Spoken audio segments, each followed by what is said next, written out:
السلام عليكم ورحمة الله وبركاته. بسم الله الرحمن الرحيم. الحمد لله رب العالمين والعاقبة للمتقين والصلاة والسلام على سيد الأنبياء والمرسلين نبينا محمد وعلى آله وصحبه ومن تبعهم بإحسان إلى يوم الدين. أما بعد، قال الله تعالى في محكم تنزيله: وما خلقت الجن والإنس إلا ليعبدون. وقال تعالى: ولقد بعثنا في كل أمة رسولا أن اعبدوا الله واجتنبوا الطاغوت. پیارے بھائیو، آج اللہ کے فضل و کرم سے، اسی کی مہربانی سے ہم توحید باری تعالیٰ، قرآنی آیات، واقعات اور احادیث کی روشنی میں سننے کے لیے ہم یہاں جمع ہیں، اور آج اللہ کے فضل و کرم سے اس کی دوسری مجلس ہے یہ. اور پیارے بھائیو، اللہ کے فضل و کرم سے یہاں اس سے پہلے توحید سے متعلق بہت ساری اہم باتیں سنی، اور لا الہ الا اللہ سے متعلق کافی ساری آپ نے حدیثیں سنی تھیں. آئیے لا الہ الا اللہ سے متعلق ایک اور پیاری حدیث سنتے ہیں کہ سیدنا موسیٰ علیہ السلام نے ایک مرتبہ اللہ تعالیٰ سے عرض کی: اے میرے رب، مجھے کچھ ایسی چیز سکھا دے کہ میں آپ کو یاد کیا کروں اور آپ کو اس کے ذریعے پکارا کروں. اللہ تعالیٰ نے فرمایا: یا موسیٰ قل لا الہ الا اللہ. قل یا موسیٰ لا الہ الا اللہ. اے موسیٰ، تم لا الہ الا اللہ پڑھا کرو، کہا کرو. موسیٰ علیہ السلام نے فرمایا: تیری ہر مخلوق اور تیرے ہر بندے یہی کہتے ہیں، لا الہ الا اللہ کہتے ہیں. موسیٰ علیہ السلام کی جب اس بات پر اللہ تعالیٰ نے فرمایا: اے موسیٰ، غور سے سنیے گا بھائیو، فرمایا: لو ان السماوات السبع وعامرهن غیری. اگر ساتوں آسمان اور اس پہ رہنے والے میرے علاوہ والارضین السبع، اور ساتوں زمینیں، فی کفۃ، ترازو کے ایک پڑلے میں ہو، ساتوں آسمان، ساتوں زمینیں، اور آسمان میں جو کچھ آپ کو پتا ہے، چاند، سورج، ستارے، اور اس میں فرشتے اللہ کے نام، اور زمین میں پہاڑ، سمندر کی ساری چیزیں. توجہ دیجیے بھائی، ترازو کے ایک پڑلے میں ہو اور دوسرے میں ولا الہ الا اللہ فی کفۃ، لا الہ الا اللہ، یہ کلمہ توحید دوسرے پڑلے میں ہو ترازو کے، مالک بہن لا الہ الا اللہ، تو لا الہ الا اللہ آسمان و زمین کو لے کر جھک جائے گا. اتنا بھاری کلمہ. اللہ اکبر. یہ مستدرک حاکم نے اس کو روایت کیا ہے، اس طرح مستدرک ابی اعلیٰ نے بھی اس کو نقل کیا ہے. آگے چلنے سے پہلے ایک چھوٹا سا مسئلہ، اس کی بھی وضاحت کرتا چلوں بھائیو. بعض لوگ کہتے ہیں کہ اللہ ہر جگہ ہے، آگے اس کا انشاءاللہ تفصیل کے ساتھ بھی آئے گا. بعض لوگ یہ کہتے ہیں اللہ ہر جگہ ہے نا، جہاں اس کی بہت سارے دلائل ہیں. ان دلائل میں ایک دلیل یہ بھی ہے کہ جس میں اللہ تعالیٰ موسیٰ علیہ السلام کو جواب دے کر کہہ رہے ہیں کہ اے موسیٰ، اگر ساتوں آسمان اور اس میں رہنے والے میرے علاوہ، تو پتہ چلا اللہ بھی آسمان میں رہتا ہے، اللہ بھی آسمان میں رہتا ہے، اور کہہ رہا ہے کہ نہیں، وزن کرتے ہوئے مجھے نہیں، میں اس میں نہیں ہوں گا، میرے علاوہ جو کچھ بھی آسمان میں ہیں اس کو اس وزن میں شامل کریں. تو اس سے پتہ چلا کہ اللہ تعالیٰ آسمان پر ہے. تعرج الملائکۃ والروح، فرشتے اسی کی طرف چڑھتے ہیں. بھائیو، توحید اپنانے کا فائدہ کیا ہے سنیے. کہ اللہ تعالیٰ فرماتے ہیں: اے آدم کے بیٹے، لو اتیتنی بقراب الارض خطایا ثم لقیتنی لا تشرک بی شیئا لاتیتک بقرابها مغفرہ. جامع ترمذی. کہ اے آدم کے بیٹے، اگر تو زمین بھر کر گناہ لے کر آئے میرے پاس، تو آتا ہے مرنے کے بعد میرے پاس آتا ہے، زمین تیرے بھرے ہوئے ہیں گناہوں سے، اور تم مجھ سے ملتا ہے لا تشرک بی شیئا، تو نے شرک نہیں کیا، جو کلمہ پڑھا اس پر ثابت قدم رہا، لاتیتک بقرابها مغفرہ، تو میں ہی جتنے تیرے گناہ تھے نا زمین بھر کر، اتنی ہی نیکیاں لے کر تجھ سے ملوں گا. توحید کی وجہ سے تیرے گناہوں کو نیکی سے بدل دوں. اللہ آگے سنیے بھائیو، شرک توحید کا تو آپ نے بہت فائدہ سنا ہے، لیکن شرک سے ڈرتے رہنا بھی چاہیے، شرک سے بچتے بھی رہنا چاہیے۔ کیوں کہ اللہ تعالیٰ قرآن پاک میں فرماتے ہیں ان اللہ لا یغفر ان یشرک بہ ویغفر ما دون ذلک لمن یشاء، کہ اللہ کے ساتھ شرک کیا جائے اللہ اس کو کبھی نہیں معاف کرے گا، اس کے علاوہ جتنے گناہ ہیں چاہے گا تو معاف کر دے گا، شرک کو کبھی نہیں معاف کرے گا۔ کہ کوئی بندہ اللہ کی ذات میں، اللہ کی صفات میں، اللہ کی عبادات میں کسی کو شریک کرے، اس گناہ کو نہیں معاف کرے گا۔ اگر بندہ مرنے سے پہلے معافی مانگے، اگر مرنے سے پہلے معافی مانگ لے گا تو اللہ معاف کر دے گا، معاف کر دے گا۔ یہ بھائیو، شرک اتنا عظیم گناہ تھا کہ اس سے ہمیں تو ڈرنا ہی چاہیے۔ دیکھیے ابراہیم علیہ السلام بھی ڈرتے تھے۔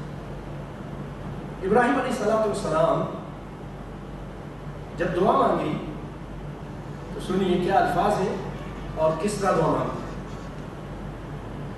قرآن پاک میں اللہ تعالیٰ فرماتے ہیں وَإِذْ قَالَ إِبْرَاهِيمُ رَبِّ اجْعَلْ هَذَا الْبَلَدَ آمِنًا، اے اللہ اس شہر کو امن کا شہر بنا دے، مکے ہے یہ دعا مانگی، امن مانگی، بہت اہم چیز ہے۔ اللہ سے دعا کرو اللہ تعالیٰ ہمارے بحرین میں، ہمارے سعودیہ میں، ہمارے پاکستان میں، ہمارے افغانستان میں، سارے اور یہ عراق میں اور شام میں اور جتنے اسلامی ممالک ہیں، اللہ تعالیٰ وہاں امن و امان قائم فرما دے۔ آمین۔ یہ دنگا فساد، یہ بم بلاسٹ اور یہ ساری چیزیں اور یہ قتل غارت گیری اور آپس میں دست و گریباں ہونا اور یہ اے اللہ یہ سارا شر اور فساد دور فرما دے۔ آمین یا رب العالمین۔ تو امن مانگا، پہلے امن مانگا، اس کے بعد کیا مانگا؟ وَاجْنُبْنِي وَبَنِيَّ أَن نَّعْبُدَ الْأَصْنَامَ، اے اللہ مجھے بھی بچانا اور میری اولاد کو بھی۔ اپنے آپ کے لیے بھی دعا کر رہے ہیں اللہ مجھے شرک سے بچانا، بتوں کی پوجا سے بچانا، غیر اللہ کی پوجا سے بچانا۔ خود اللہ سے دعا مانگ رہے ہیں، اتنے بڑے پیغمبر ہیں، پتہ ہے کہ اللہ کی توفیق نہ ہو تو کچھ نہیں ہو سکتا، اگر وہ نہ بچائے تو میں بھی نہیں بچ سکوں گا۔ بات واضح ہے بھائیو۔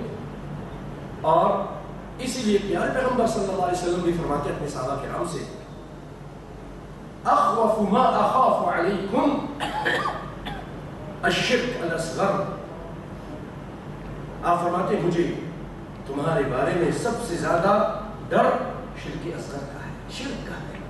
کائنات کے امام اپنے صحابہ کرام سے کہتے ہیں کہ مجھے سب سے زیادہ ڈر شرک اصغر کا ہے میرے صحابیوں، ایسا نہ ہو کہ تم شرک کرنے لگ جاؤ اور شرک اصغر میں مبتلا ہو جاؤ۔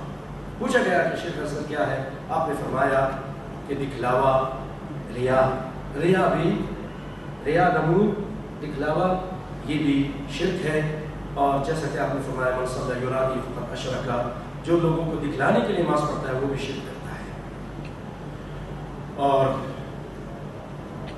شرک اتنا عظیم گناہ ہے، اتنا بڑا گناہ ہے کہ نبی صلی اللہ علیہ وسلم اس کے بارے میں فرماتے ہیں من مات وهو يدعو من دون اللہ ندا دخل النار، جو شخص مر گیا اس حالت میں کہ وہ اللہ کے ساتھ دوسروں کو پکارتا تھا وہ جہنم میں جائے گا۔ اللہ کے ساتھ جو بندہ دوسروں کو پکارتا تھا اسی پہ مر گیا تو جہنم میں جائے گا۔ بھائیو یہ صحیح بخاری کی روایت تھی۔ آئیے صحیح مسلم کی ایک اور روایت سنتے ہیں کہ پیارے پیغمبر صلی اللہ علیہ وسلم فرماتے ہیں من لقی اللہ لا یشرک بہ شیئا دخل الجنہ، جو بندہ مرا اس حالت میں کہ اللہ کے ساتھ کسی کو شریک نہیں کرتا تھا جنت میں جائے گا۔ ومن لقی یشرک بہ شیئا دخل النار، جو بندہ مرا اس حالت میں کہ وہ اللہ کے ساتھ دوسروں کو شریک کرتا تھا جہنم میں جائے گا۔ یہ مسلم شریف کی روایت ہے۔ تو بھائیو جب ہمیں یہ پتہ چل گیا لا الہ الا اللہ کی عظمت اور توحید اس کی فضیلت اور اس کے فائدے اور شرک کا نقصان، تو ہم سب کو چاہیے کہ اس کی دعوت دیں، ٹھیک ہے نا؟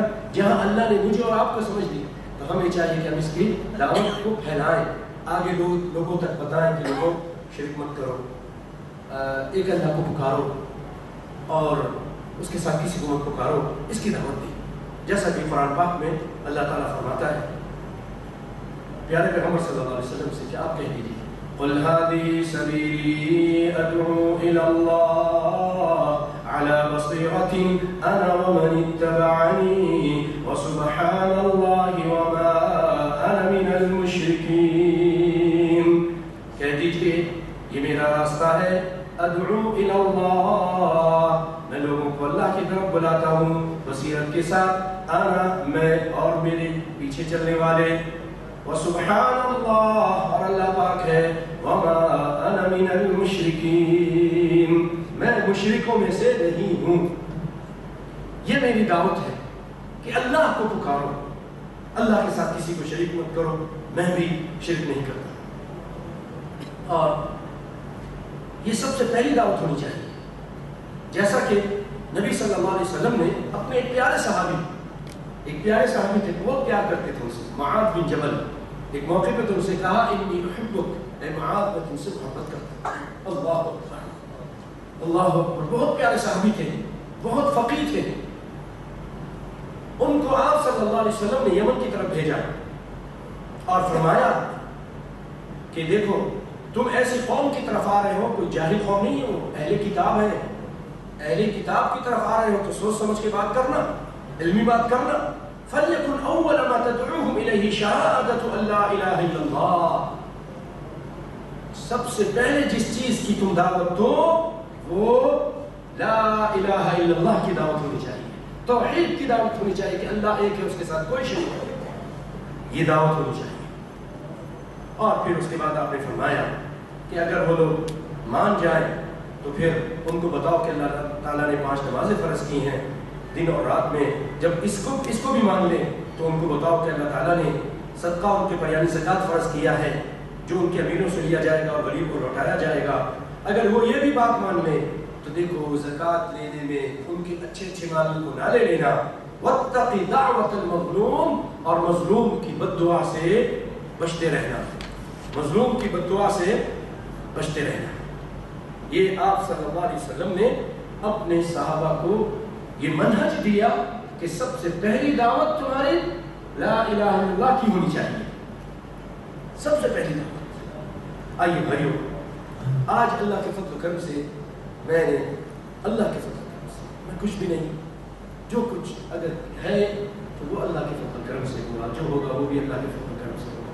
اس نے توفیق دی تھوڑی سی محنت کر کے آپ کے سامنے آدم علیہ السلام کا میں قصہ نہیں کرایا ہوں، پھر موسیٰ علیہ السلام کا، اگر پھر ٹائم بچا تو اللہ نے چاہا تو ابراہیم علیہ السلام کے قصوں سے میں ناچیز آپ کے سامنے توحید کو اجاگر کرے گا. اللہ سے دعا ہے کہ اللہ تعالیٰ بیان کرنا آسان فرمائے، حق کو بیان کرنا مختصر وقت میں آسان فرمائے اور پھر ہم سب کو عمل کرنے کی توفیق عطا فرمائے. اے اللہ جو بھی سنے آج سنے، آج کے بعد سالوں کے بعد جو سنے، اللہ سب کو ان باتوں کو لوگوں کی ہدایت کا سبب بنا دے. یا اللہ ہمارے گناہوں کی معافی کا سبب بنا دے. اے اللہ دنیا اور آخرت میں ہماری ترقی کا سبب بنا دے. اے اللہ جنت میں داخلے کا ان توحید کو ہمارا سبب بنا دے. آمین یا رب العالمین. تو آئیے اس سے پہلے میں کوشش کرتا ہوں، کچھ نمونے پیش کرتا ہوں ہمارے بھائیوں کی کتابوں سے جو مسلمان بھی ہیں، کلمہ بھی پڑھتے ہیں لیکن بھٹکتے ہیں، ایسے عقیدے اپنا لیے ہیں جو قرآن کے خلاف ہے، حدیث کے خلاف ہے. اللہ اکبر. آئیے، اور میری کوشش ہوگی کہ میں کسی کی دل آزاری نہ کروں، طعن و تشنیع نہ کروں اور کسی کو بدنام کرنے اللہ کی قسم میرا مقصد نہیں. پیارے بھائیوں، صرف مقصد ہے تو حق کی وضاحت ہے. اسی لیے بہت سلجھے ہوئے انداز میں میں بات کرنے کی کوشش کروں گا. اگر کسی کی اس سلسلے میں دل آزاری ہو جائے تو میں اس سے پیشگی معافی مانگتا ہوں. حق بیان کرنے میں شاید آپ کسی کو کچھ تکلیف ہو جائے، میری کوشش ہوگی کہ کسی کی دل آزاری نہ ہو. میں اس جماعت کا نام بھی نہیں لوں گا، یہ نہیں کروں گا فلاں جماعت فلاں جماعت.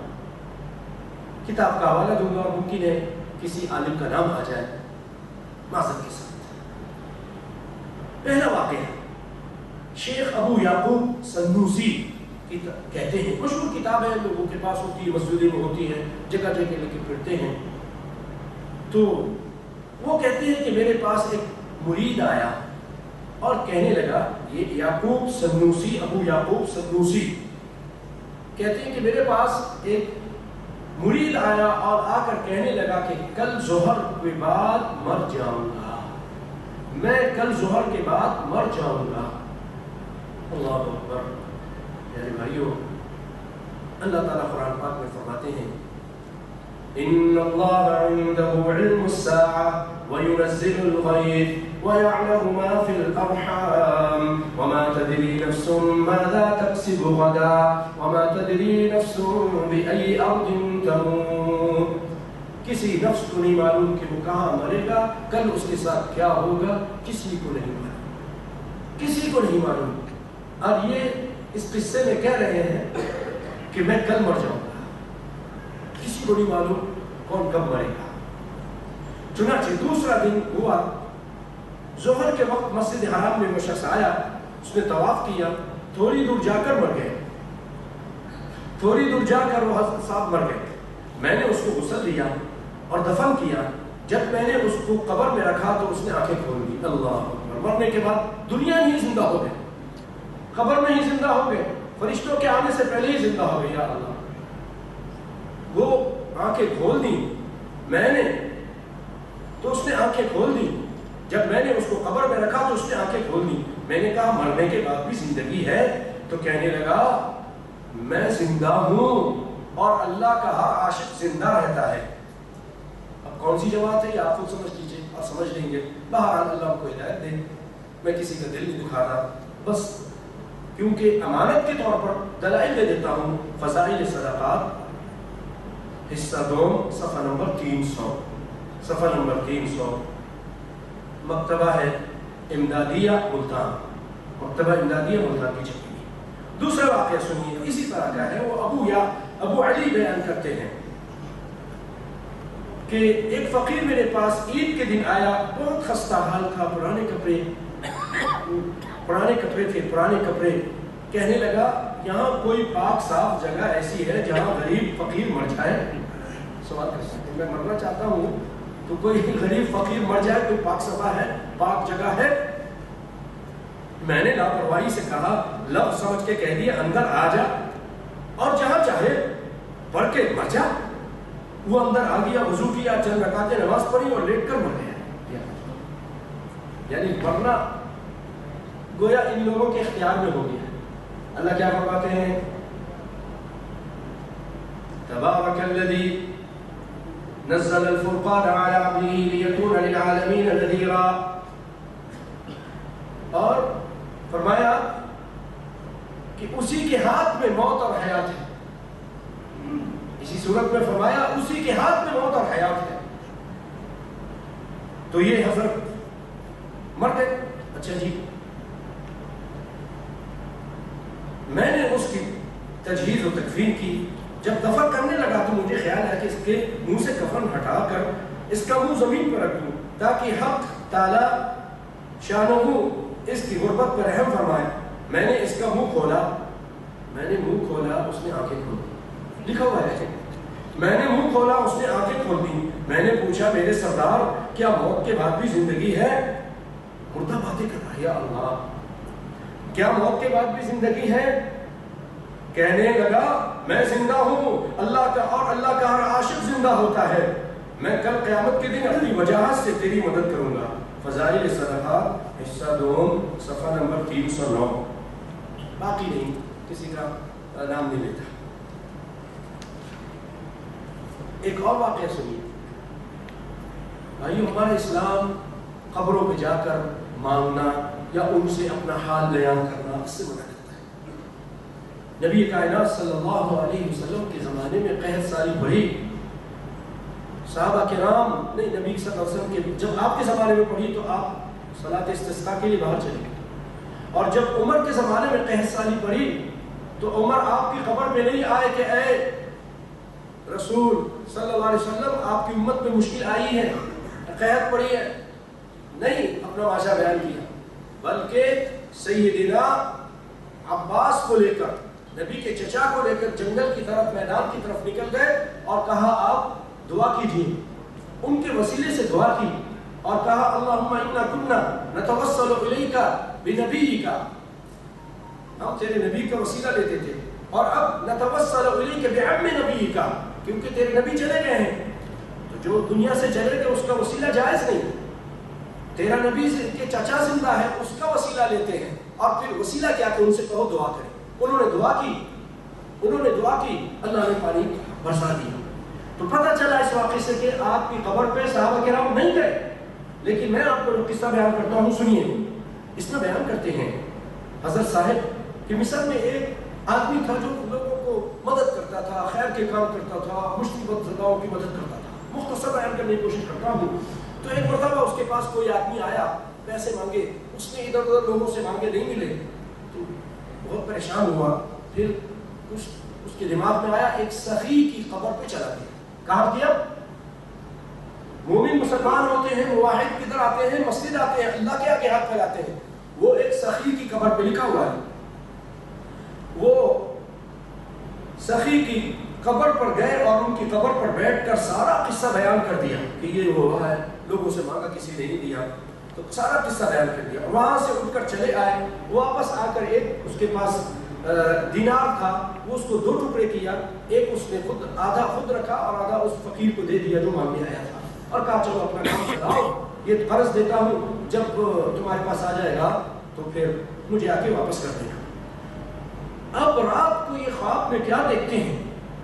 رات کو یہ حضرت آدھا دینار دینے والے فقیر کو خواب میں دیکھتے ہیں کہ وہ قبر والا سخی ان کے پاس آیا ہے خواب میں اور کہہ رہا ہے کہ میں نے تمہاری بات سن لی۔ اللہ تو کہتے ہیں انک لا تسمع الموتى، تم مردے کو نہیں سنا سکتے، اے نبی تم نہیں سنا سکتے۔ لیکن یہ حضرت صاحب اپنی کتاب میں لکھ رہے ہیں کہ اس مردے نے کہا میں نے تمہاری بات سن لی۔ یہ بتانا چاہتے ہیں کہ مردے بات سنتے ہیں۔ اگر کوئی یہی تعلیم دینا چاہ رہے ہیں بھائیو کہ اگر تم کو بھی کوئی مشکل آئے تو اس قصے کے مطابق جا کر کسی بھی قبر والے کے پاس جا کر اپنا حال بیان کر دیا کرو، پھر تمہاری مدد ہو جائے گی۔ اب کیسی مدد ہے سنیے، میں نے تمہاری بات تو ساری سن لی تھی، مگر مجھے جواب دینے کی اجازت نہ ہوئی۔ تم میرے گھر والوں کے پاس جاؤ اور ان سے کہو کہ مکان کے فلاں حصے میں جو چولہا بن رہا ہے اس کے نیچے ایک چینی کا مرتبان گڑھا ہے، اس میں 500 اشرفیاں ہیں، وہ اس فقیر کو دے دیں۔ تو خواب دیکھنے والا اٹھ کر صبح اس کے گھر پر، اس کے مکان پر گئے اور گھر والوں سے سارا قصہ بیان کیا کہ یہ خواب دیکھا ہے میں نے۔ انہوں نے اس جگہ کو کھودا اور وہ مرتبان 500 اشرفیاں کا نکال کر اس کے حوالے کر دیا۔ اللہ اکبر، اللہ اکبر۔ بھائیو کتنا بڑا یہ جھوٹ ہے اور کیسے قرآن حدیث کی خلاف یہ بات ہے کہ قبر والا سن بھی رہا ہے اور پھر اس کی مدد بھی کر رہا ہے۔ اس کا حوالہ کیا ہے؟ فضائل صدقات حصہ 2 صفحہ نمبر 356 اور 57۔ باقی میں نام نہیں لیتا کہ کون سا گروپ ہے اور کون سا گروہ ہے، صرف کتاب کا حوالہ کی کتاب میں مل جائے گی آپ کو۔ اور بھائیوں آپ آگے انشاءاللہ جا کے سنیں گے، علم غیب صرف اللہ کے پاس ہے، اور آئندہ بھی مستقبل میں انشاءاللہ رمضان کے بعد اس پر پوری ڈیٹیل کے ساتھ بات ہوگی، قرآن حدیث کی بہت ساری آیتوں اور احادیث کے ساتھ۔ اور آج سورہ بقرہ میں جو ابراہیم علیہ السلام کا قصہ آپ سنیں گے اس سے بھی ثابت کروں گا، اور نوح علیہ السلام کے قصوں سے بھی بات کو ثابت کرنے کی کوشش کروں گا۔ لیکن ابھی سنیے قصہ۔ شیخ ابو یزید قرطبی فرماتے ہیں کہ میں نے یہ سنا کہ جو شخص، پتہ نہیں کس سے سنا، نبی کی حدیثیں تو راوی سے سنی جاتی ہیں، صحابی سے سنی جاتی ہیں، اب اس کا کوئی سر پیر نہیں، کس سے سنا ہے اس کا سر صاحب کون ہے؟ کچھ میں نے سنا کہ جو شخص 70,000 مرتبہ لا الہ الا اللہ پڑھے اس کو دوزخ کی آگ سے نجات ملی۔ تو میں نے یہ خبر سن کر ایک نصاب یعنی 70,000 مرتبہ پڑھ کے ایک نصاب بنا کر اپنی بیوی کے لیے پڑھا، بیوی کے لیے، پھر اس کے بعد کئی نصاب اپنے لیے بھی پڑھے اور ذخیرہ آخرت کر لیا۔ اللہ، ہمارے پاس ایک نوجوان رہتا تھا جس کے متعلق یہ مشہور تھا کہ یہ صاحب کشف ہے، یعنی اس کو غیب کی باتیں پتہ چلتی ہیں۔ نبی کو تو نہ پتہ چلے، اس نوجوان کو پتہ چل جاتا، نبی کو نہیں پتہ چلتا۔ جنت دوزخ کا بھی اس کو کشف ہوتا ہے، یعنی یہیں سے بیٹھے بیٹھے جنت میں بھی نظر دوڑا لیتے ہیں، جہنم بھی نظر آ جاتا ہے۔ اللہ اکبر۔ اچھا جی، تو یہ نوجوان جب آیا تو مجھے اس کی صحت پہ کچھ تردد تھا۔ یہ ابو یزید قرطبی کہتے ہیں مجھے اس کی صحت پہ تردد تھا کہ پتہ نہیں یہ سچ ہے کہ ایسا نوجوان کیسے ہو سکتا ہے۔ تو ایک مرتبہ وہ نوجوان ہمارے ساتھ کھانے میں شریک ہوا، کھانا کھا رہے تھے ہم، وہ بھی کھا رہا تھا۔ دفعتاً اس نے چیخ ماری اور سانس پھولنے لگا اور کہا میری ماں دوزخ میں جل رہی ہے۔ ادھر سے بیٹھے ہوئے نظر آ گیا کہ دوزخ میں جل رہی ہے۔ تو میں نے اس کی گھبراہٹ میں دیکھ رہا تھا، اس کی حالت مجھے نظر آئی۔ قرطبی کہتے ہیں کہ میں اس کی گھبراہٹ دیکھ رہا تھا، مجھے خیال آیا کہ ایک نصاب اس کی ماں کو بخش دوں، وہ جو میں نے 70,000 پڑھے تھے وہ بخش دیے۔ پھر اس نے دل میں بخش دیے۔ چنانچہ میں نے ایک نصاب 70,000 کا اس نصابوں میں سے جو اپنے لیے پڑھے تھے اس کی ماں کو بخش دیے۔ میں نے اپنے دل میں چپکے سے ہی بخشا۔ میرے اس پڑھنے کی خبر بھی اللہ کے سوا کسی کو نہ تھی، مگر وہ نوجوان فوراً کہنے لگا اللہ اکبر۔ تو جلدی فیکس آیا ہوگا کہ ٹیلی فون آیا، پتہ نہیں کیسے، واٹس ایپ آیا یا وائبر آیا، پتہ نہیں کون سی چیز کے ذریعے اس کو فوراً پتہ چل گیا۔ کہنے لگا چچا میری ماں دوزخ کے عذاب سے ہٹا دی گئی۔ قرطبی کہتے ہیں مجھے اس سے پتہ چلا کہ اس قصے سے 2 فائدے ہوئے۔ ایک تو یہ کہ اس برکت کا جو 70,000 کی مقدار پر میں نے سنی تھی، پتہ چلا کہ یہ بات صحیح ہے، تجربہ ہے، صحیح ہے۔ دوسرا اس نوجوان کی سچائی، بھائیوں غور کر، توجہ، دوسرا اس نوجوان کی سچائی کا یقین ہو گیا کہ یہ بھی واقعی کشف والا ہے، دوزخ بھی اس کو نظر آتی ہے، جنت بھی نظر آتی ہے۔ صحابہ کرام کو تو نظر نہ آئے۔ ایک عورت نے عثمان بن مظعون کے بارے میں کہا کہ یہ تم کو یہ چیز مبارک ہو، اتنے نیک تھے، ایسے تھے۔ آپ نے کہا تم کو کیا معلوم؟ پھر آپ نے کہا تو واللہ اللہ کی قسم لا ادری ما يفعل بي ولا بكم وانا رسول اللہ، مجھے نہیں معلوم کہ میرے ساتھ کل قیامت کو کیا ہوگا جبکہ میں اللہ کا رسول ہوں۔ اور نبی کے صحابیوں میں سے یا نبی صلی اللہ علیہ وسلم جب جنگ کے لیے گئے تھے تو آپ کے ایک غلام کو جو آپ کی خدمت کرتا تھا اس کو تیر آ کے لگا۔ توجہ دیجیے بھائیوں، سمجھنے کی کوشش کیجیے، اللہ تعالیٰ توحید مجھے اور آپ کو سمجھا دے اور اس پہ ثابت قدم رکھے۔ دیکھیں کیا ہوتا ہے، ایک تیر آ کے لگا نبی کے غلام کو، خدمت کرنے والے کو، وہ مر گئے۔ صحابہ کرام کہنے لگے ہنی اللہ بالجنہ، اس کو یا ہنی اللہ بالشہادہ، اس طرح کے الفاظ کہے کہ اس کو شہادت مبارک ہو یا جنت مبارک ہو۔ آپ نے فرمایا کیونکہ آپ تو اللہ کی وحی آتی تو بات کرتے تھے نا، صحابہ کی، اسی لیے میں نے کہا صحابہ کو بھی نہیں پتا اور نبی کو بھی جب تک اللہ نہ بتائے نہیں پتا چلتا تھا۔ آگے سنیں گے آپ۔ بہرحال آپ نے فرمایا تم کو کیا پتا کہ یہ شہید ہو گیا یا جنت میں گیا، میں تو اس کو جہنم کی آگ میں جلتے ہوئے دیکھ رہا ہوں۔ اس نے جو ایک چادر چوری کی تھی مال غنیمت میں سے تقسیم ہونے سے پہلے، وہ چادر کی وجہ سے میں اس کو جلتا ہوا دیکھ رہا ہوں۔ اللہ تعالیٰ دکھا رہا ہے، اللہ نے بتایا، ٹھیک ہے۔ اپنا نبی صلی اللہ علیہ وسلم کو بھی جب اللہ نہیں بتاتا تھا نہیں پتا چلتا تھا۔ خبر آئی کہ عثمان قتل کر دیے گئے، آپ کو غصہ بھی آ رہا، آپ بیت کے لیے بیٹھ گئے اور مجھے بتائیے سب میں ساتھی سے پوچھوں کیا عثمان قتل کیے گئے تھے؟ نہیں تھے، زندہ تھے۔ تو پتہ چلا کہ نبی کو خبر نہیں ہوئی، وہاں پہنچی افواہ تھی اور آپ اسی کو سچ سمجھ بیٹھے، حالانکہ حقیقت میں وہ قتل نہیں کیے گئے۔ تو اللہ نے نہیں بتایا، آپ کو نہیں پتا، جب اللہ بتاتا ہے تو پتہ چلتا ہے۔ تو صحابہ کرام کو بھی نہیں پتا، کہا کہ اس کو جنت، تو اس بچے کو کیسے پتہ چل سکتا ہے کہ کوئی جنت میں ہے کوئی جہنم میں ہے؟ اللہ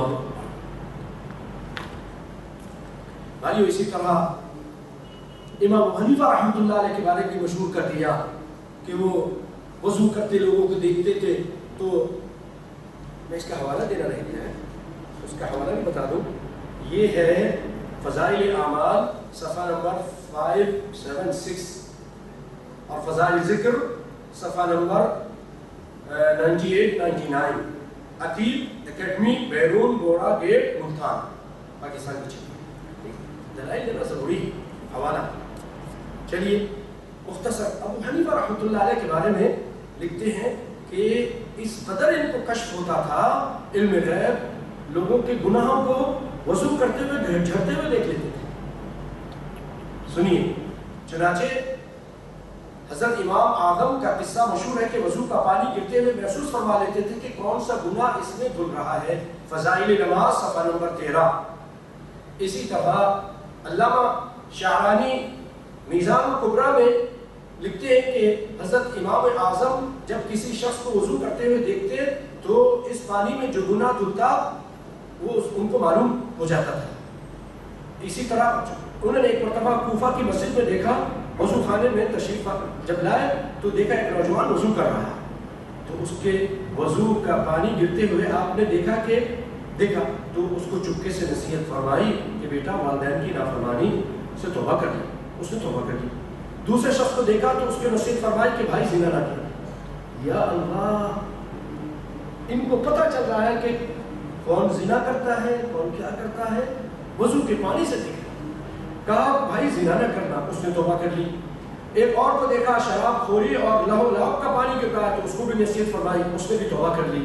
الغرض اس طرح ان کو یہ چیزیں نظر آ جاتی تھیں. پیارے بھائیو، نبی صلی اللہ علیہ وسلم کو یہ غیب نہیں ہوتا تھا. وَعِنْدَهُ مَفَاتِحُ الْغَيْبِ لَا يَعْلَمُهَا إِلَّا هُوَ. کائنات کے امام صلی اللہ علیہ وسلم کو بھی غیب کی باتیں نہیں پتہ چلتی تھی. میں اب آپ کے سامنے سیدنا آدم علیہ السلام کا قصہ رکھتا ہوں. توجہ دیجیے. آدم علیہ السلام بھائیو، آپ کو معلوم ہے کہ اللہ تعالیٰ نے ان کو کتنی فضیلتیں دی تھی. ایک تو اللہ تعالیٰ نے آپ کو علم دیا تھا، وہ علم جو فرشتوں کے پاس نہیں تھا، علم کی فضیلت. وَعَلَّمَ آدَمَ الْأَسْمَاءَ. دوسری فضیلت یہ کہ اللہ تعالیٰ نے وَإِذْ قُلْنَا لِلْمَلَائِكَةِ اسْجُدُوا لِآدَمَ، فرشتوں سے کہا کہ آدم کو سجدہ کرو. بہت بڑی فضیلت ہے. اور بھائیو تیسری یہ کہ آدم علیہ السلام کو اللہ تعالیٰ نے جنت میں ٹھہرا دیا. یا آدم اسکن انت وزوجک الجنہ. جنت میں بھائیو تو ابھی سنتے ہی ہے نا، ان کو تو جنت میں اللہ نے داخل کر دیا. کتنی بڑی فضیلت ہے، جنت میں رہ چکے ہیں. اور چوتھی فضیلت کہ اللہ تعالیٰ نے ان کو اپنے ہاتھ سے بنایا. کہا جب ابلیس نے سجدہ نہیں کیا تو اللہ نے کہا ما منعک ان تسجد لما خلقت بیدی. کیا چیز، کس وجہ سے، کس چیز نے منع کیا تم کو کہ تم سجدہ کرو کہ میں نے جس کو اپنے ہاتھ سے بنایا. تو پتہ چلا اللہ نے جن کو اپنے ہاتھ سے بنایا. کتنی فضیلت ہے ابراہیم علیہ السلام، آدم علیہ السلام کی. آئیو واضح ہے کتنے اونچا مقام ہے. ابو البشر ہیں، سارے انسانوں کے باپ ہیں. اب آپ دیکھیے شیطان ان کے پاس آتا ہے اور کیا کہتا ہے وہ سنیے. آیا شیطان، یہ سورہ اعراف اس کی چند آیتیں سنیے. فَوَسْوَسَ لَهُمَا الشَّيْطَانُ لِيُبْدِيَ لَهُمَا مَا وُرِيَ عَنْهُمَا مِنْ سَوْآتِهِمَا وَقَالَ مَا نَهَاكُمَا رَبُّكُمَا عَنْ هَذِهِ الشَّجَرَةِ إِلَّا أَن تَكُونَا مَلَكَيْنِ أَوْ تَكُونَا مِنَ الْخَالِدِينَ وَقَاسَمَهُمَا إِنِّي لَكُمَا لَمِنَ النَّاصِحِينَ. آخر وسوسے ڈالنے لگا شیطان تاکہ کیا ان کی شرمگاہ جو ایک دوسرے سے پوشیدہ تھیں ان کے روبرو بے پردہ کر دے. اور کہنے لگا کہ تمہارے رب نے تم دونوں کو اس درخت سے اور کسی سبب سے نہیں منع فرمایا، محض اس وجہ سے کہ تم دونوں کہیں فرشتے نہ بن جاؤ. اللہ نے منع کیا تھا درخت کے قریب نہیں جانا. تو شیطان آ کے کہنے لگا اگر تم کھاؤ گے نا تو تم فرشتے بن جاؤ گے, اسی لیے اللہ نے منع کیا ہے, کھاؤ. الا ان تكون ملكين او تكون من الخالدين, اور اس لیے بھی منع کیا ہے کہ ایسا نہ ہو کہ کہیں ہمیشہ زندہ رہنے والوں میں سے تم ہو جاؤ. کھاؤ گے تو زندہ رہنے والوں میں سے جاؤ گے. اللہ نے اسی لیے تم کو منع کیا ہے نہ کھاؤ. اور غلایا اور قسمیں کھائیں. وقاسمهما انی لکما لمن الناصحین فدلاهما بغرور, تو ان دونوں کو اس نے فریب کیا اور نیچے کر دیا. دلاهما نیچے کر دیا, نیچے لے آیا. فدلاهما بغرور فلما ذاقا الشجرة بدت لهما سوآتهما, جب انہوں نے درخت چکھا تو ان کی شرمگاہیں کھل گئی. ان کی شرمگاہیں. وطفقا يخصفان عليهما من ورق الجنة, اور وہ دونوں درخت کے پتوں سے اپنے شرمگاہوں کو چھپانے لگے. وناداهما, اور اللہ تعالیٰ نے وناداهما ربهما ألم أنهكما عن تلكما الشجرة وأقول لكما إن الشيطان لكما عدو مبين. اللہ نے پھر آواز دی کہ میں نے تم دونوں کو اس درخت سے نہیں منع کیا تھا کہ تم اس یہاں یعنی اس کے کھانے سے نہیں منع کیا تھا, اور یہ میں نے نہیں بتایا تھا کہ شیطان تمہارا کھلا دشمن ہے. بھائیو یہ آیتیں آپ نے سنی, آپ نے آیتیں سنی, قصہ سنا, یہ قرآن کا قصہ ہے. اب میں آپ سے پوچھتا ہوں, مجھے یہ بتائیے, شیخ یہ بتائیے, توقیر صاحب یہ بتائیے کہ یہ بچہ زیادہ پہنچا ہوا ہے افضل ہے یا آدم علیہ السلام افضل تھے؟ قرآن میں ذکر ہے, اعلیٰ الفا ہے. آدم علیہ السلام کو تو نہیں پتا چلا میرے سامنے یہ جو باتیں کر رہا ہے اس کے منہ میں کچھ ہے اور دل میں کچھ ہے. بات کچھ سمجھ میں آئی؟ جب آدم کو نہیں پتا تو یہ کل کے بچے کو کدھر سے پتا چل جائے گا؟ کسی کو نہیں پتا. بھائیو اگر آدم علیہ السلام کو یہ پتا ہوتا کہ یہ مجھے دھوکہ دے رہا ہے تو اللہ کی نافرمانی کرتے؟ کبھی بھی نہیں کرتے. اللہ. آئیے اس کے بعد لمبا قصہ آدم علیہ السلام کا آپ کو معلوم نہیں ہے. پھر اللہ سے معافی مانگی, ربنا ظلمنا انفسنا کہا. اب آئیے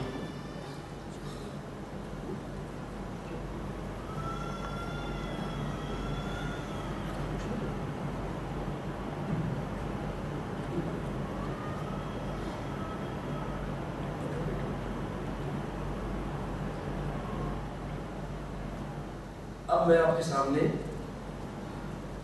نوح علیہ السلام کا قصہ بیان کرتا ہوں. نوح علیہ السلام میرے بھائیوں 950 سال اپنے قوم میں تبلیغ کی, بڑے عظیم الشان پیغمبر تھے, بڑی محنت کی, لیکن اللہ تعالیٰ نے ان کی زبان سے ایک بات نکلوا دی, وہ بھی سن لیجیے تاکہ کسی کے دھوکے میں نہ آ جائے. یہ قرآن پاک ہے, سورۃ ہود ہے, آیت نمبر 31. آیت نمبر 31. آیت کیا کہتی ہے؟ ان کا پول کھولتی ہے اللہ کے فضل و کرم سے. بھائیو کس پر ایمان لاؤ؟ ان قصے اور کہانیوں پر, نہ جن کا نہ کوئی سر اور پیر ہے, اور جھوٹے اور قرآن حدیث کے خلاف, یہ اس قرآن پر ایمان لاؤ. کس پر ایمان لاؤ گے بھائی؟ قرآن. سنیے قرآن. فرمایا نوح علیہ السلام, وَلَا أَقُولُ لَكُمْ عِنْدِي خَزَائِنُ اللَّهِ وَلَا أَعْلَمُ الْغَيْبَ وَلَا أَقُولُ إِنِّي مَلَكٌ. میں نہیں کہتا یہ کہ میرے پاس اللہ کی خزانے ہیں, یہ نہیں کہتا. یعنی خزانے کس کے پاس ہے؟ اللہ. آج جو ہمارے کہتے ہیں بھر دے جھولی میری یا محمد, غلط ہے. نبیوں کے پاس خزانے نہیں ہیں, نوح علیہ السلام کے پاس خزانے نہیں. اور یہی بالکل اسی طرح کے الفاظ کائنات کے امام نے بھی ادا کی. وَلَا أَقُولُ لَكُمْ, یہ انشاءاللہ جب آئندہ درس ہوگا تو اس میں نبی صلی اللہ علیہ وسلم کے جو مقام ہے اس میں انشاءاللہ بیان کیا جائے گا. 7ویں پارے میں وہاں بھی یہ فرمایا وَلَا أَقُولُ لَكُمْ عِنْدِي خَزَائِنُ اللَّهِ، میں یہ نہیں کہتا کہ میرے پاس اللہ کے خزانے ہیں. نبی صلی اللہ علیہ وسلم نے بھی کہہ دیا اور نوح علیہ السلام بھی کہہ رہے. اور کیا کہہ رہے ہیں وَلَا أَعْلَمُ الْغَيْبِ، میں نہیں کہتا کہ میں عالم الغیب ہوں. بھائیو اب جو یہ بچہ دعویٰ کرے اور حضرت صاحب اپنی کتاب میں اس آدمی کا دعویٰ کہ مجھے موت کا پتہ ہے، یہ سارے دعوے جھوٹے. قرآن کا دعویٰ سچا. قرآن کہہ رہا ہے وَلَا أَعْلَمُ الْغَيْبِ، کہ نوح علیہ السلام کہہ رہے ہیں مجھے علم غیب نہیں. محمد مصطفیٰ صلی اللہ علیہ وسلم بھی فرما رہے ہیں مجھے علم غیب نہیں. بھائیو یہ نوح علیہ السلام جب قوم کو تبلیغ کی 950 سال، کتنے 950 سال، الفصلت الا 50 عاما، 1000 اس میں 50 کم. جب قوم کے لوگ مسلمان نہیں ہوئے، بہت کم ہوئے، تو اللہ تعالیٰ نے ان کو آرڈر دیا کہ آپ کشتی بنائیں. اور اللہ تعالیٰ نے خود کہہ دیا وَأَوْحَيْنَا إِلَى نُوحٍ أَنَّهُ لَن يُؤْمِنَ مِن قَوْمِكَ إِلَّا مَن قَدْ آمَنَ، اب تیری قوم ایمان نہیں لائے. اللہ نے کہہ دیا، آپ کو بتا دیا، ٹھیک ہے. اور اللہ نے کہا کشتی بنائیں. نوح علیہ السلام نے کشتی بنانا شروع کر دیا. جب کشتی بن کر تیار ہو گئی بھائیوں اور عذاب کا وقت آ گیا، زمین سے پانی نکلنا شروع ہو گیا، آسمان سے پانی برسنا شروع ہو گیا، تو اللہ رب العالمین نے فرمایا حَتَّى إِذَا جَاءَ أَمْرُنَا وَفَارَتِ النُّورُ قُلْ نَحْمِلُ فِيهَا مِن كُلٍّ زَوْجَيْنِ اثْنَيْنِ وَأَهْلَكَ إِلَّا مَن سَبَقَ عَلَيْهِ الْقَوْلُ وَمَنْ آمَنَ وَمَا آمَنَ مَعَهُ إِلَّا قَلِيلٌ. کہ اللہ تعالیٰ نے فرمایا کہ آپ 2 جوڑے لے لیجیے، کشتی میں بٹھا دیجیے. اور بہت کم لوگ مسلمان ہوئے تھے اور اب کشتی تیرنے لگی. وَهِيَ تَجْرِي بِهِمْ فِي مَوْجٍ كَالْجِبَالِ، کشتی تیر رہی. وَنَادَى نُوحٌ ابْنَهُ، نوح علیہ السلام اپنے بچے کو بلاتے ہیں، آواز دیتے ہیں. وَكَانَ فِي مَعْزِلٍ يَا بُنَيَّ ارْكَب مَّعَنَا، وہ الگ کھڑا تھا، کنارے پر تھا. اے میرے بیٹے آؤ کشتی پہ سوار ہو جاؤ، ہمارے ساتھ سوار ہو جاؤ. سوار ہونے کے لیے کلمہ پڑھنا پڑے گا، توحید اپنانا پڑے گا، یہ ٹکٹ ہے. یا بنی ارکب معنا ولا تکن مع الکافرین. قال سآوی الی جبل، کہنے لگا میں پہاڑ پہ چڑھ جاؤں، مجھے پہاڑ بچا لیں گے. ابھی یہ گفتگو ہو رہی تھی. نوح علیہ السلام نے فرمایا لا عاصم اليوم، آج کوئی نہیں بچے گا، من امر اللہ الا من رحم، اللہ کے امر سے کوئی نہیں بھاگ سکتا مگر جس پر اللہ رحم کر دے. اب یہ گفتگو ہو رہی تھی. وحال بینہما الموج فکان من المغرقین، اب یہ بات ہو رہی تھی کہ ایک موج آئی، موج نے نوح علیہ السلام کے بیٹے کو پکڑا اور نوح کے سامنے اللہ کے ولی، اللہ کے پیغمبر، اللہ کے اس پیارے بندے کے سامنے اس کے بیٹے کو غرق کر دیا. نوح علیہ السلام اپنے بیٹے کو ڈوبنے سے نہیں بچا سکے. نوح کا بیٹا غرق ہو گیا. وَكَانَ مِنَ الْمُغْرَقِينَ، غرق ہو. یہ قرآن سچا ہے، یہ نعوذ باللہ کوئی اور بات ہے. بھائیو نوح علیہ السلام بچا سکے؟ نہیں بچا سکے. بھائیو اللہ کے علاوہ ڈوبتے کو کوئی نہیں بچا سکتا. جس کو اللہ ڈبونا چاہے اس کو کوئی تیرا نہیں سکتا. یہ نبی بھائیو، اگر اللہ نہ کرے آپ کا بیٹا آپ کے سامنے ڈوب رہا ہو اور آپ کے ہاتھ میں اختیار ہو جو اللہ نے دیے ہیں، تو آپ اس کو استعمال کریں گے. مثلا رسی ہے، خود تیرنا آتا ہو تو تیر کرنے ٹیوب کے ذریعے، اور یہ جائز ہے، یہ مدد کرنا جائز ہے، تو آپ ضرور کریں گے. میں آپ سے سوال کرتا ہوں، اگر جیسے آج کل کے پیروں فقیروں، اور ابھی قصہ بیان کروں گا آپ کے سامنے، ان کے ہاتھ میں اختیارات تھے، ڈوبتوں کو بچا لیتے تھے، کشتیوں کو نکال لیتے تھے، ہے وہ بعد میں آنے والے پیر اور فقیر اس درجے کو پہنچ گئے، تو نوح علیہ السلام کیوں نہیں پہنچے؟ اگر یہ اختیارات ان کے ہاتھ میں تو نوح علیہ السلام اپنے بچے کو کیوں نہیں ڈوبنے سے بچا سکے؟ میرا سوال ہے، کیوں نہیں بچا سکے؟ یا تو اختیار نہیں تھا یا پھر اختیار تھا تو پھر کیوں نہیں بچایا؟ پھر تو یعنی اچھا نہیں کیا، اپنے بچے کو ڈوبنے سے نہیں بچایا۔ یا دو باتیں ہو سکتی، یا تو آپ کے اختیار ہی نہیں تھا تبھی نہیں بچا سکے، اب یہی بات ہے کہ اختیار نہیں تھا اور آپ کے سامنے اپنا بیٹا ڈوب گیا۔ بھائیو قصہ یہ ہے، ذرا سنیے۔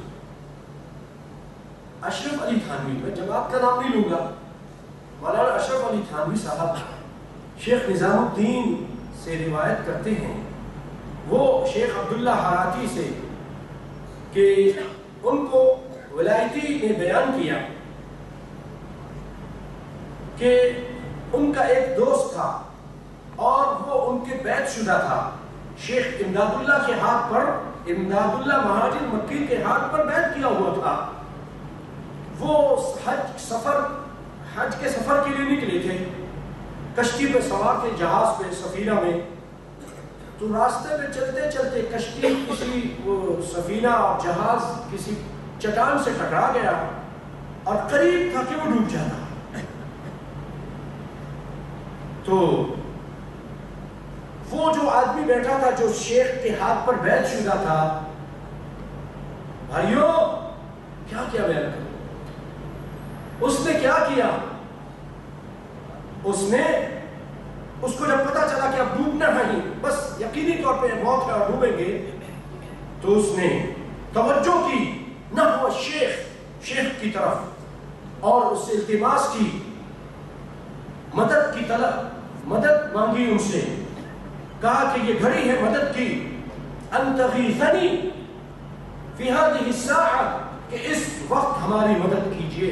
پیارے بھائیوں، مجھے افسوس کے ساتھ کہنا پڑتا ہے کہ ایک یہ لوگ ہیں کہ ڈوبتے وقت غیر اللہ کو پکار رہے ہیں، ان سے مدد مانگ رہے ہیں، اور ایک وہ لوگ ہیں قرآن پاک میں جن کا ذکر کیا جو مشرکین ہیں، کفار مکہ ہیں، اللہ تعالیٰ ان کے بارے میں فرماتا ہے فَإِذَا رَكِبُوا فِي الْفُلْكِ دَعَوُا اللَّهَ مُخْلِصِينَ لَهُ الدِّينَ، وہ کافر ہو کر، مشرک ہو کر جب ان کی کشتی ڈوبنے لگتی تھی، اللہ کو پکارتے تھے، اللہ کو پکارتے تھے، وہ کفار ہو کر اللہ کو پکارتے تھے ڈوبنے کے ٹائم، یہ کلمہ پڑھنے والے ہو کر ڈوبنے والے کے ٹائم کس کو؟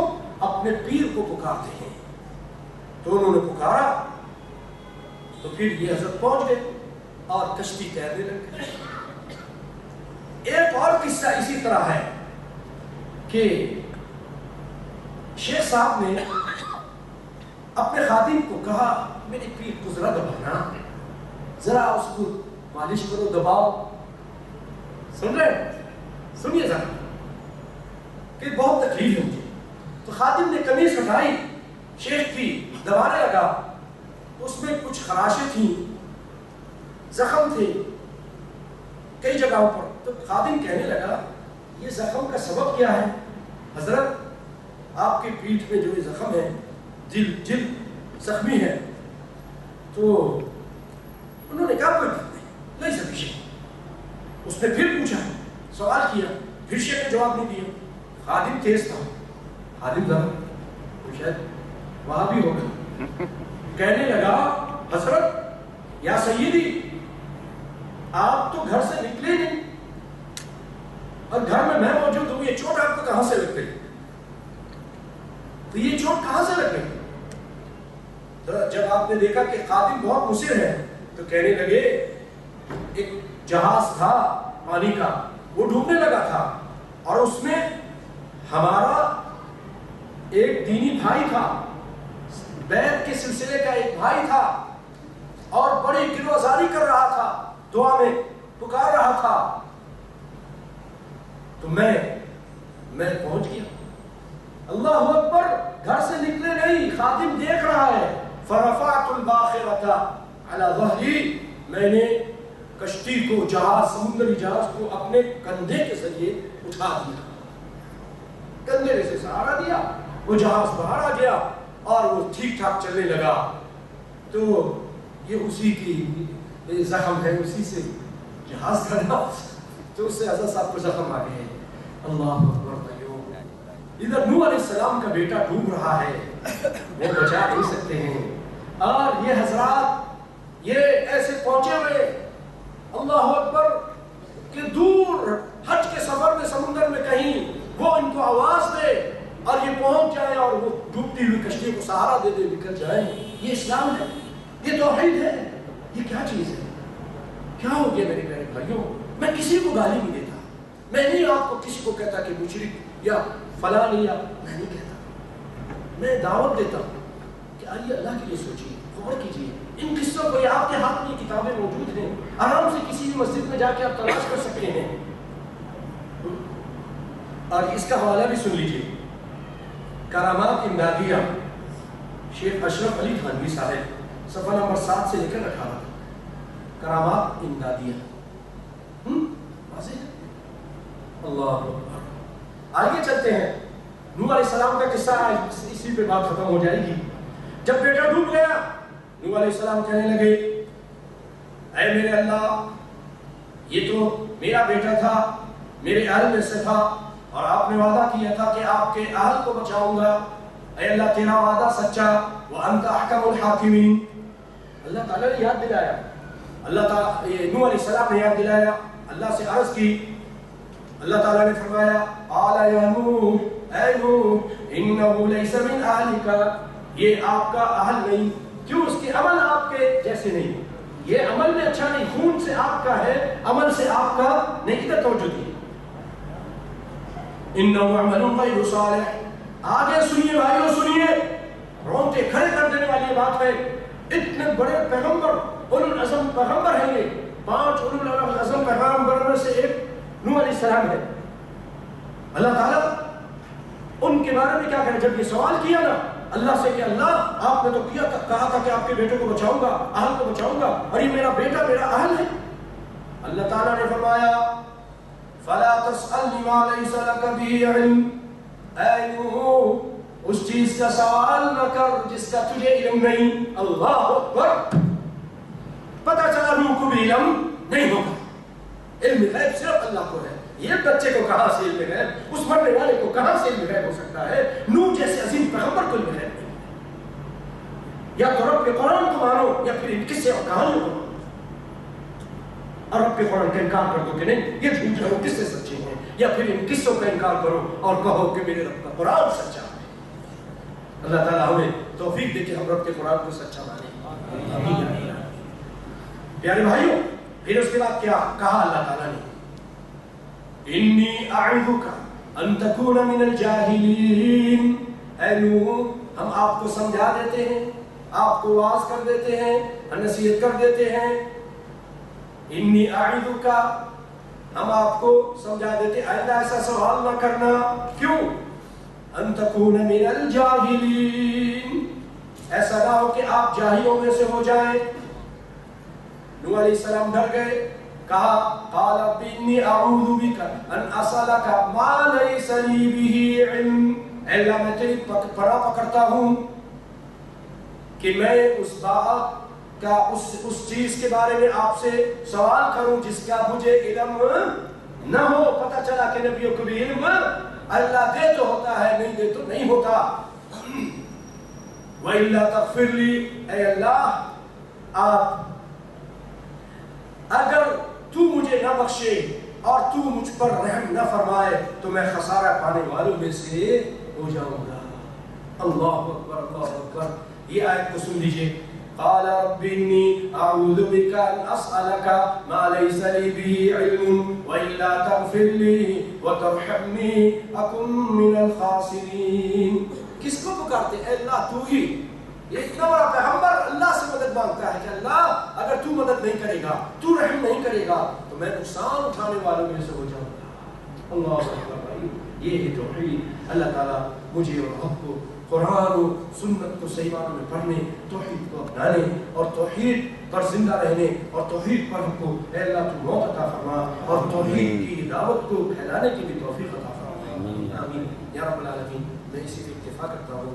اور بھائیوں آپ سے یہ عرض کروں گا کہ اللہ کے فضل و کرم سے رمضان آنے والا ہے. آئندہ جمعے کیونکہ چاند رات ہے, کچھ پتہ نہیں چلے گا کہ چاند ہوتا ہے نہیں ہوتا ہے. اس جمعے کو رات کے ٹائم ممکن ہے تراویح ہو رہی ہو, ممکن نہ ہو, تو اس لیے ہم درس نہیں رکھیں گے آئندہ جمعے کو. لیکن رمضان کے بعد آپ کو پھر ٹویٹر اور اس کے ذریعے واٹس ایپ کے ذریعے آپ کو بتا دیا جائے گا کہ انشاءاللہ العزیز عید کے فوراً بعد کوئی دن جس پہ اللہ نے چاہا تو کھانے پینے کا بھی تھوڑا انتظام کریں گے. تو یہ ایسے اللہ نے چاہا تو کچھ اس میں عید جیسی, عید کی پارٹی جیسی کوئی چیز ہو جائے گی, عید ملن پارٹی ہو جائے گی کہ سب لوگ خوشی منائیں, ہم نہ منائیں جو اہل توحید ہیں. اصل تو آپ ہی کی خوشی ہے, یہ عید کی خوشی اس مومنوں مسلمانوں کی جو توحید اہل توحید ہیں. تو انشاءاللہ تو آپ کو بتا دیا جائے گا, تو اس ٹائم پھر آپ تشریف لائیے گا. اس وقت تک کے لیے اجازت. اور یہ ہے کہ ہر جمعے کو یہاں پر جمعے کے بعد ترجمہ ہوتا ہے خطبے کا, اس میں اگر آنا چاہیں تو آپ تشریف لا سکتے ہیں. یہ ایک بھائی کے گھر پر مشکل ہے, دعا کریں اللہ تعالیٰ کی مشکل ہے, آپ کی ہماری سب کی مشکل ہے اللہ تعالیٰ دور کرے. اسی طرح ایک بہن کہتی ہیں کہ مسجد میں جماعت ختم ہونے کے بعد بہت ساری ہماری مسلم بہنیں نمازیوں کے سامنے سے گزرتی ہیں. نہیں, ان عورتوں کو بھی اپنی عورتیں جو نماز پڑھوں کے سامنے سے نہیں گزرنا چاہیے, بچنا چاہیے. تھوڑا انتظار کر لیں یا کوئی چیز سامنے رکھ لیں. اور بہت ساری بہنیں اپنے بالوں کو سر پر ایسے باندھتی ہیں جیسے یعنی جوڑا باندھتی ہیں, جس کو نبی سے منع کیا ہے وہ کرتی ہیں. میک اپ کر کے نماز پڑھنا کیسا ہے, جس میں لپسٹک اور پاؤڈر, کوئی اس میں حرج نہیں. اگر عورت نہیں دیکھ رہے, آپ نے وضو کر لیا تھا, انہوں نے اپنا وضو کر کے میک اپ کیا اور آ کے نماز پڑھ رہی ہے, تو اس کو کوئی حرج نہیں ہے. بہنوں کے اندر بیٹھی ہیں, لپسٹک لگی ہے, اگر لپسٹک جائز چیز کی ہے, اگر لپسٹک حرام چیز کی ہے تو پھر تو ناجائز ہے نماز پڑھنے میں, اس میں کوئی حرج نہیں ہے. برقعے کے اندر ہو یا باہر ہو, اس میں کوئی حرج نہیں ہے. یہ تو اس طرح اگر کریں تو یہ تشدد ہو جائے گا بہت زیادہ. اسلام کے دین تشدد نہیں ہے. بھائیو, فضائل و مسائل رمضان 26 جون بروز جمعرات بعد نماز عشاء, مقام جامع احمد حسن ابراہیم سلمانیہ. مقررین ہیں شیخ عبداللہ عبدالحمید اور شیخ سعید احمد. رمضان سے متعلق فضائل اور مسائل سے متعلق شیخ عبداللہ عبدالحمید صاحب کا بیان ہوگا. سلمانیہ جو ہے نا ہاسپٹل, اس کے ساتھ ایک مسجد ہے وہاں پر انشاءاللہ العزیز. اس کا نام ہے احمد بن حسن ابراہیم مسجد. تو انشاءاللہ وہاں بھی تشریف لائیے. اور بھائیو, یہ اللہ کے فضل و کرم سے کچھ ساتھیوں نے آپ کے لیے انتظام کیا ہے. اللہ تعالیٰ سب کو برکت عطا فرمائے. اور آپ سے یہی درخواست ہے کہ آپ ہاتھ دھو کر تشریف لے چلیے. بسم اللہ کا شروع کیجیے. بیماروں کو اللہ تعالیٰ شفا کاملہ عطا فرمائے. اسی طرح جو بھائی اگر ہمارے ساتھ اس سلسلے میں جو ہمارے بسوں کا ہے, کئی چیزیں ہے, اس سلسلے میں بسیں آتی ہیں اور یہ اس میں کوئی اگر تعاون کرنا چاہے تو تعاون کر سکتے ہیں. اللہ تعالیٰ کو برکت عطا فرمائے. السلام علیکم.